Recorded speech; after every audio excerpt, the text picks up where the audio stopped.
దేవునికి స్తోత్రము కలుగునుగాక. దేవుని దాసుడు సమూయేలు పుట్టినరోజు సందర్భంగా ఈ చక్కని సమావేశాన్ని ఏర్పాటు చేయడానికి కారకులైనటువంటి ఢిల్లీ గ్రూపు సభ్యులకు, ఈరోజు పుట్టినరోజు పండుగ జరుపుకుంటున్నటువంటి దేవుని దాసుడు సమూయేలుకు,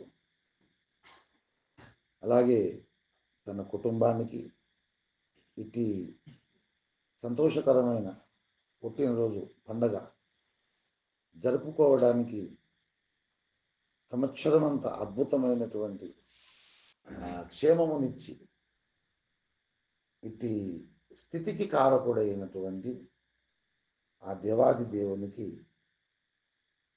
నా హృదయపూర్వకమైన వందనాలు, కృతజ్ఞతలు తెలియజేస్తున్నాను. ఈ సమయంలో ఒక పల్లవి, ఒక చరణం పాడుకొని ఒక 5-10 నిమిషాలు దేవుని వాక్యం మనం శ్రద్ధతో ఆలకించి నేర్చుకుందాం. వేద పుస్తకమా, వేద పుస్తకమా, వేద పుస్తకమా, వెలలేని నిధి నీవే. వేద పుస్తకమా, వేద పుస్తకమా, వేద పుస్తకమా, వెలలేని నిధి నీవే. మానవాళి జ్ఞానమే, వైభవమొసగే రత్నమే, మానవాళి జ్ఞానమే, వైభవమొసగే రత్నమే, పాపము చూపే దీపమే, మా దీనంతులు మెచ్చితే. వేద పుస్తకమా, వేద పుస్తకమా, వేద పుస్తకమా, వెలలేని నిధి నీవే. వేద పుస్తకమా, వేద పుస్తకమా, వేద పుస్తకమా, వెలలేని నిధి నీవే. కడగండ్లలో శాంతి కరుణించేది నీవేగా, కడగండ్లలో శాంతి కరుణించేది నీవేగా. నిన్ను నమ్మిన వారికి అంతము కూడా ఆనందమయము. వేద పుస్తకమా, వేద పుస్తకమా, వేద పుస్తకమా, వెలలేని నిధి నీవే. వేద పుస్తకమా, వేద పుస్తకమా, వేద పుస్తకమా, వెలలేని నిధి నీవే.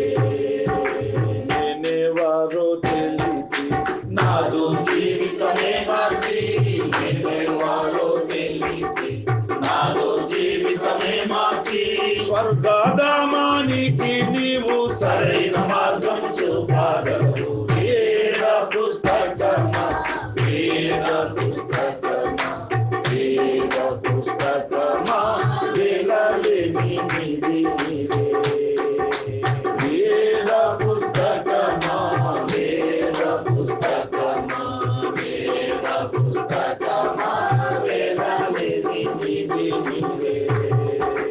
అన్ని వేళలందును అందించేవు జ్ఞానము, అన్ని వేళలందును అందించేవు జ్ఞానము.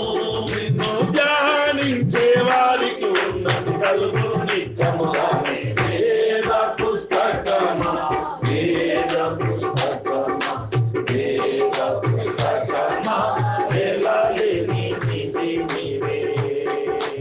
వేద పుస్తకమా, వేద పుస్తకమా, వేద పుస్తకమా, వెలలేని నిధి నీవే. దేవునికి స్తోత్రము కలుగును గాక. దేవుని పరిశుద్ధ వాక్యములో నుండి 1 కొరింథీ పత్రిక 7వ అధ్యాయము 6-7 వచనాలు నేనే చదువుతున్నాను. అందరూ బైబిల్ తెరిచి చూడండి. చదువుతున్న లేఖన భాగాన్ని శ్రద్ధతో ఆలకించండి.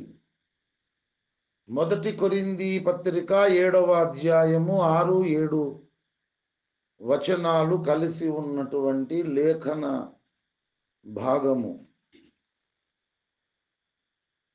ఇది నా హితోపదేశమే గాని ఆజ్ఞ కాదు. ఇది నా హితోపదేశమే గాని ఆజ్ఞ కాదు. మనుషులందరూ నా వలె ఉండగోరుచున్నాను.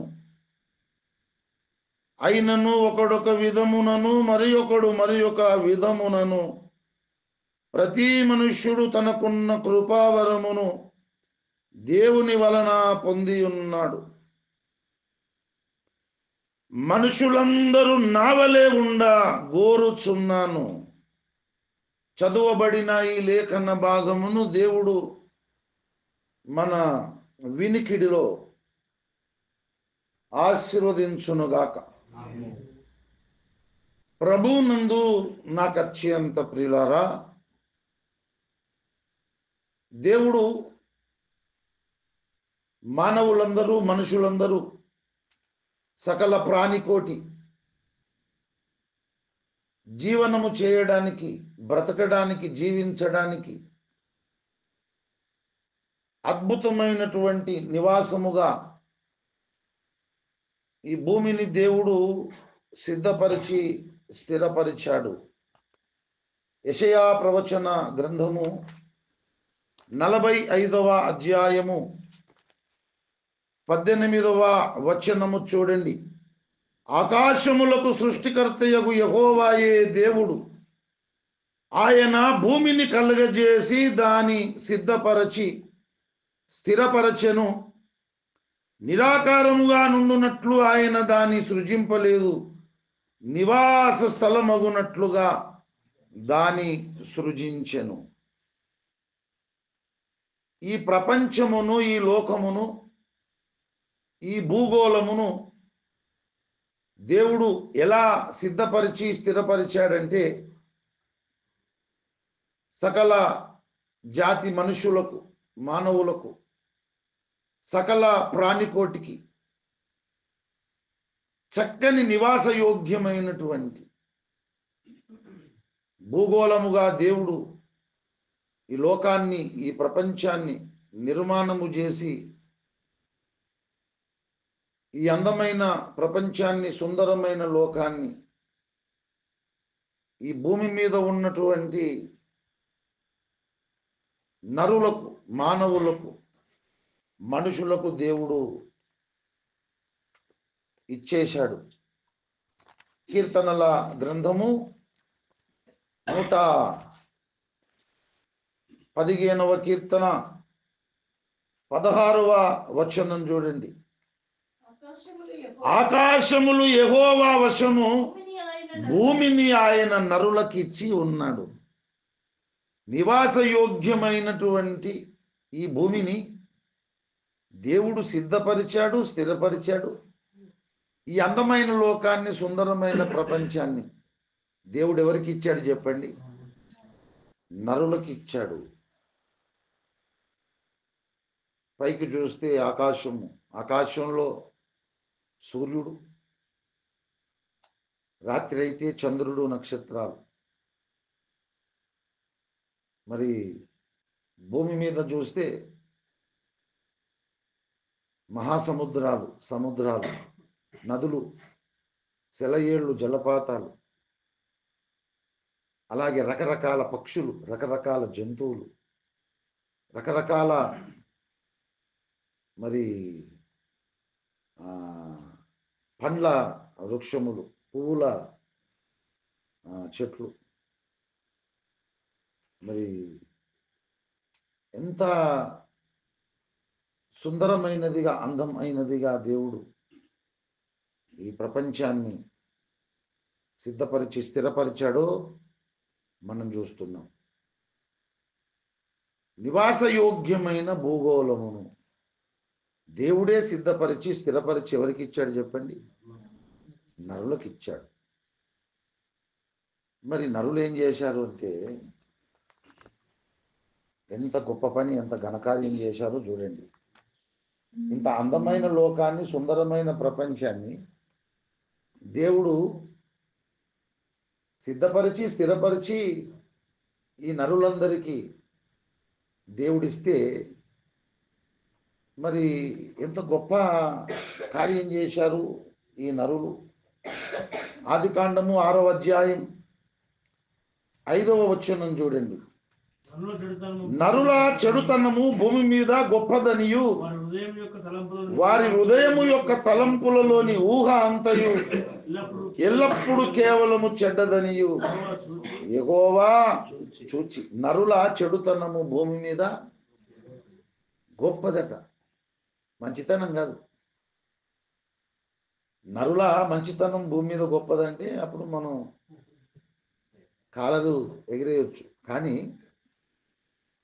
నరుల చెడుతనము భూమి మీద గొప్పది అంటే అర్థం ఏంటి? కనీసం మామూలుదన్నా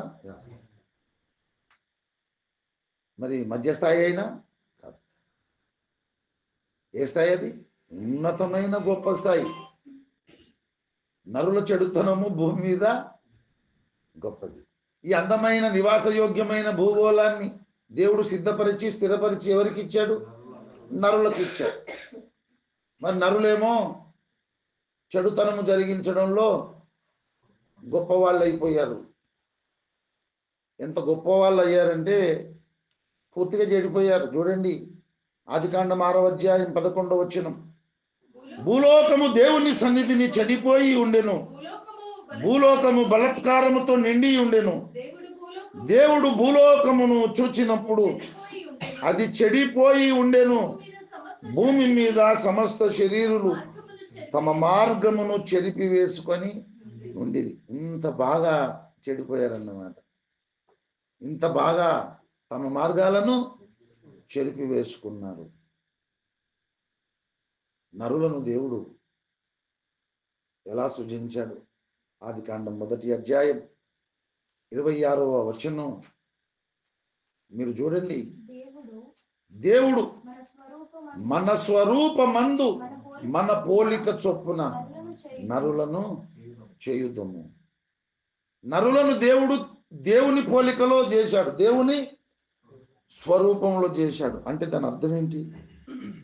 దేవుడు ఎటువంటి ఆకారంలో ఉన్నాడో, దేవుడు ఎటువంటి పోలికలో ఉన్నాడో, దేవుడు ఎటువంటి స్వరూపం కలిగి ఉన్నాడో అటువంటి పోలికలో, అటువంటి స్వరూపమందు దేవుడు నరులను చేశాడు. ఆదికాండము 1వ అధ్యాయము 26వ వచనంలో నరుడు దేవుని స్వరూపి. గుర్తుపెట్టుకోండి బాగా.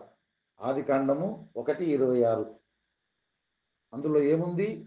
నరుడు దేవుని స్వరూపి. అలాగే ఎహెజ్కేలు ప్రవచన గ్రంథం 1:26 అందులో దేవుడు నరస్వరూపి. ఎహెజ్కేలు 1:26లో దేవుడు నరస్వరూపి, ఆదికాండం 1:26లో నరుడు దేవుని స్వరూపి.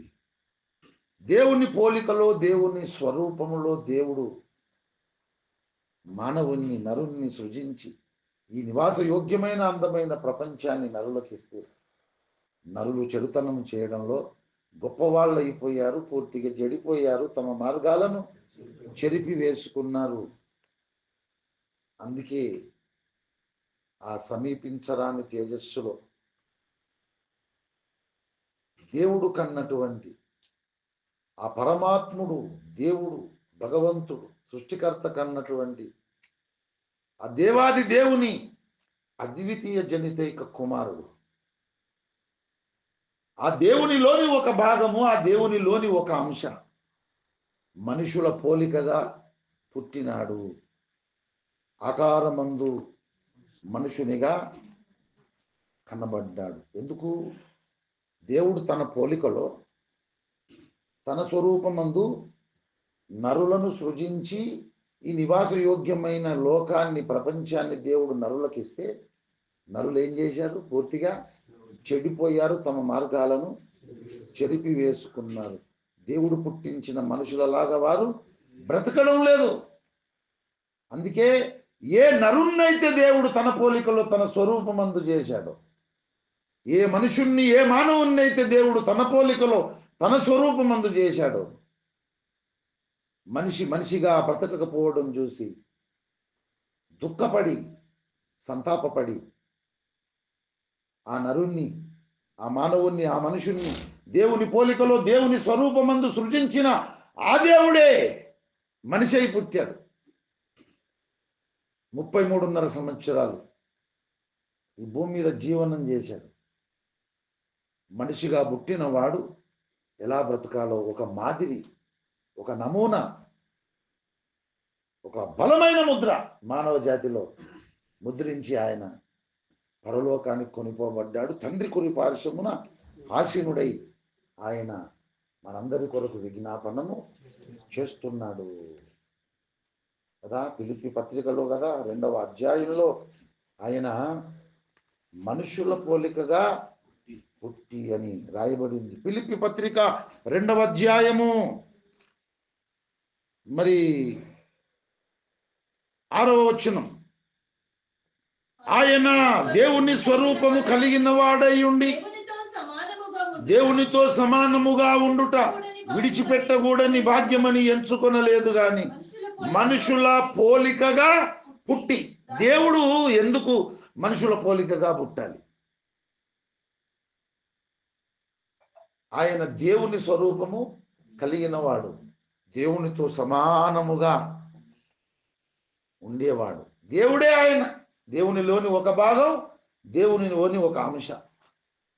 ఎందుకు మనుషుల పోలికగా పుట్టాలి? అసలు మనుషులను దేవుని పోలికలో, దేవుని స్వరూపంలో దేవుడే భూమి మీద పుట్టించినాడు. కానీ మనుషులు ఏమైపోయారు? మనుషులలాగా దేవుడు పుట్టించిన మనుషులలాగా బ్రతకకుండా మొత్తం చెడిపోయారు, తమ మార్గములను చెరిపివేసుకున్నారు. ఏ మానవులను, ఏ నరులను, ఏ మనుషులను దేవుడు తన పోలికలో తన స్వరూపమందు సృజించినాడో, పుట్టించినాడో ఆ దేవుడే మనిషి అయి పుట్టాడు. కేవలం 33.5 సంవత్సరాలలో భూమి మీద మానవుడు, మనుషుడు ఎలా బ్రతకాలో, ఎలా జీవించాలో ఒక బలమైన ముద్ర వేశాడు, ఒక నమూనా చూపించాడు, ఒక మాధురిని కనపరిచాడు. పరలోకానికి ఆయన ఎత్తించబడ్డాడు. ఆయన కొనిపోబడక మునుపు ఇదిగో ఈ మనుషుడని పిలాతు అనే గవర్నర్ చేత సాక్ష్యాన్ని ఆయన పొందాడు. కనుక ఇప్పుడు ఆయన ఈ బలమైన ముద్ర మానవ లోకంలో వేసి 2000 సంవత్సరాలు దాటిపోయింది. మరి ఈ మానవ సమాజంలో, మనుష్య లోకంలో మనలాంటి రక్తమాంసయుక్తమైనటువంటి తల్లిదండ్రుల కలయిక వలన పుట్టినటువంటి ఒక శ్రేష్ఠ భక్తుడు కనబడుతున్నాడు పరిశుద్ధ గ్రంథంలో. ఆయన పేరు అపోస్తలుడైన పౌలు. ఆయన ఏమంటున్నాడో తెలుసా? ఏమంటున్నాడు? మనుషులందరూ నా వలె ఉండవలెనని నేను కోరుచున్నాను అంటున్నాడు. ఆయన ఎలాగుండాలంటే చెప్పండి. 1 కొరింథీ పత్రిక 7వ అధ్యాయం మరి 6-7 వచనాలు కలిసి ఉన్న లేఖన భాగం, మనుషులందరూ నా వలె ఉండ కోరుచున్నాను. మనుషులందరూ అంటే అర్థం ఏంటి చెప్పండి? ఆకాశము క్రింద భూమి మీద ఉన్నటువంటి మనుషులందరూ నా వలె ఉండాలని నేను కోరుచున్నాను. ప్రభువునందు ప్రియులారా, ఎంత దమ్ము కావాలి ఈ మాట చెప్పడానికి, ఎంత ధైర్యం కావాలి. అందరు చెప్పగలుగుతారు ఈ మాట? మనుషులందరూ నా వలె ఉండవలెనని నేను కోరుచున్నానంటే అలా చెప్పడానికి ఆయన మనస్సాక్షి ఒప్పుకున్నదంటే, పరిశుద్ధాత్మ దేవుడు ఆ మాట రాయించాడంటే, పౌలు భక్తుని కూడా ఇదిగో ఈ మనుషుడని మనం చెప్పుకోవచ్చు. అంత స్థాయికి ఆయన చేరుకున్నాడు. మనుషులందరూ నా వలే ఉండ కోరుచున్నాను చెప్పినవాడు ఒక మనిషి, దేవుడు కాదు. దేవుడా? అపోస్తలుడైన పౌలు. ఎంత గొప్ప మాట అంటే, ఎంత ఉన్నతమైన మాట అంటే మామూలు మాట కాదు. మనుషులందరూ నా వలే ఉండ కోరుచున్నాను. మరి ఆయన ఎటువంటి మనుషుడు? 1 కొరింథీ పత్రిక 11వ అధ్యాయం 1వ వచనం మీరు చూడండి. ఆయన చెబుతున్న సాక్ష్యము, ఆయన పలికిన మాట, నేను క్రీస్తును పోలి నడుచుకొనుచున్న ప్రకారము మీరు నన్ను పోలి నడుచుకొనుడి. నేను క్రీస్తును పోలి నడుచుకొనుచున్న ప్రకారము. ఆ క్రీస్తే కదా పిలాతు అనే గవర్నర్తో ఇదిగో ఈ మనుషుడని సాక్ష్యం పొందాడు. పౌలు భక్తుడు అంటాడు, నేను క్రీస్తును పోలి నడుచుకొనుచున్న ప్రకారము మీరు నన్ను పోలి నడుచుకొనుడి. అందుకొరకే మనుషులందరూ నా వలే ఉండగోరుచున్నాను అని కోరుతున్నాడు ఆయన. మరి పౌలు భక్తుడు ఏ మనుషుని వలె ఉన్నాడు?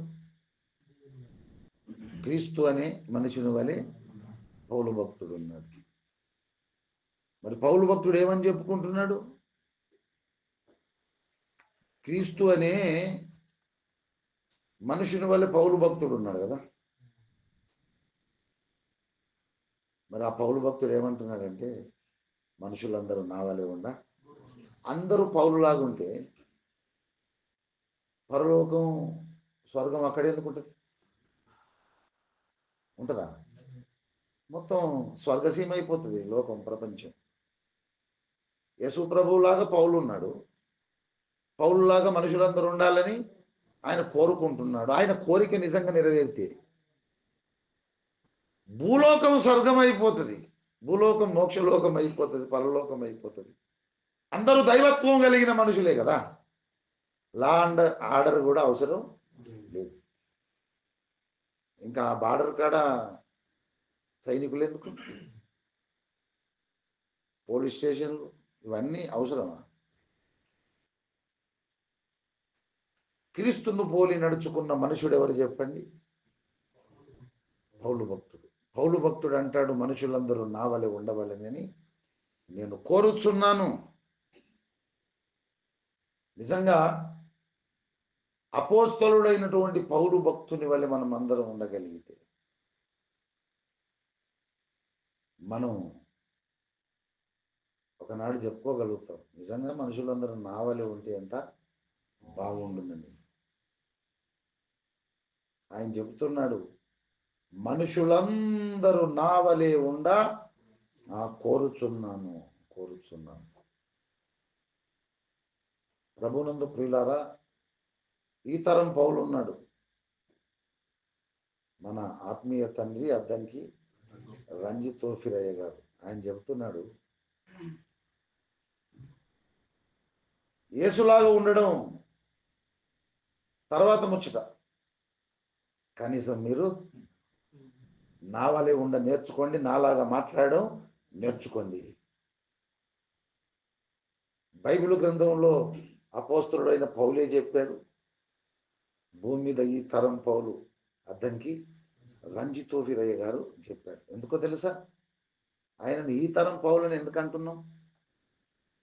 క్రీస్తును పోలి అపోస్తలుడైన పౌలు భక్తుడు నడుచుకున్నాడు.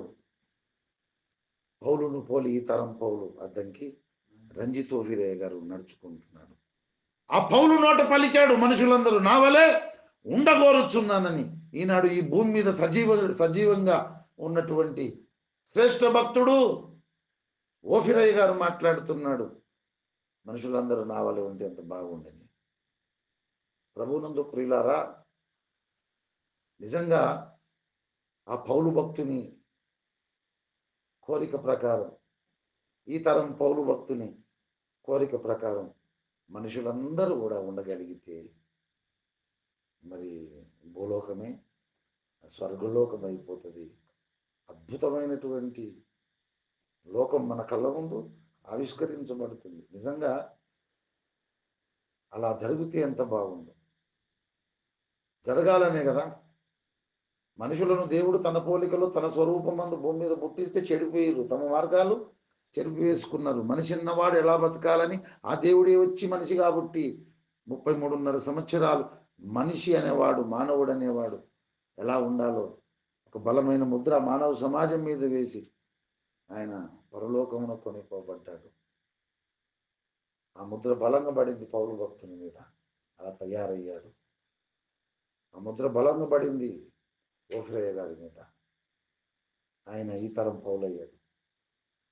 మరి ఆయన దగ్గర శిష్యరికం చేస్తున్న మనం, ఆయనను గురువుగా అభిమానిస్తున్న మనం ఆ మాట చెప్పుకునే స్థాయికి మనం ఎదగాలి.